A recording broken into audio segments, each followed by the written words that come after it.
My name's Colt Workman, and today I'm going to be talking to you about the basic hookup of the automated bass guitar.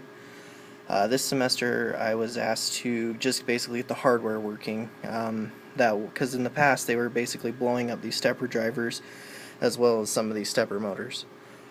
So what I did was wrote a basic program that if a button is pressed, it will then either move the belt left or right.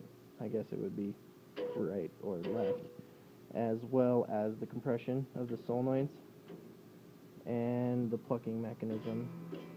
So let's kind of go into how this works. The first thing we're going to look at is the pick. This is basically where all my code's at, that asks the question, if the button is pressed, then what do I need to do with that bit of information?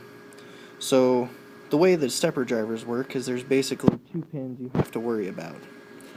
The first pin is your enable pin, which is this one up here. It turns on the chip, tells it that it can either go the direction, and then your direction pin, which is this bottom one right here. If it has a high, it goes one way. If it has a low, it goes the other way. The other thing to note is this little screw. This is the current limiter. So the problem they were having before was that this current limit was turned all the way up, so it was letting all the current through, either blowing up this chip or your stepper motor. So if you'll notice, this is the left and right one because it has a high and low enable on this pin, so I can choose the direction I want that stepper motor to go. There's also this one, which goes into our 555 timer, which is outputting 500 hertz.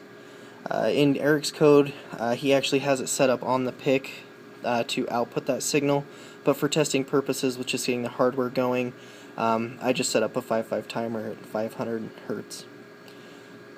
So you'll notice this pin has multiple directions because it goes left and right, and then you'll come over here to the plucking one, and since it's only going one direction, I just tied it high. So as you can see, looking at the schematic, or looking at the board, when I press this button, it's saying, do I have a high here in my code? If there's a high, then it goes to this, let's come back here, to the stepper driver, turns it on through the enable pin, and basically turns that stepper motor. The other chip works the exact same way, it just has a direction control, as you could see on our left or right or enable pin, or a direction pin, sorry. So as you can see, I have two buttons hooked here. Basically, so if you think back to that stepper motor driver, if I'm enabling it one way, it goes one way. If I'm enabling with a low, it goes the other way.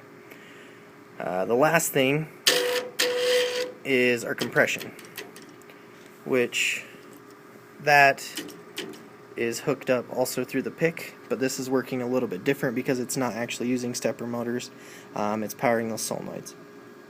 What's happening is if the button's pressed, I'm sending a high through here, which is activating basically the LED inside of the opto isolator, which is then turning on the transistor, which is then going through the JFET, which is then actually powering the solenoid compression. And that's the basic workings of how this goes. The last thing to note would be that these drivers here, these stepper drivers, require a 12-volt supply. So you can see on my power supply, I have a 12-volt and a 24-volt setup for my solenoid compression, and then a 5-volt to power my 555 timer, as well as my pick. So that's the basic setup. The schematics and everything else, block diagrams will be online if this video doesn't make sense, just to kind of help you out getting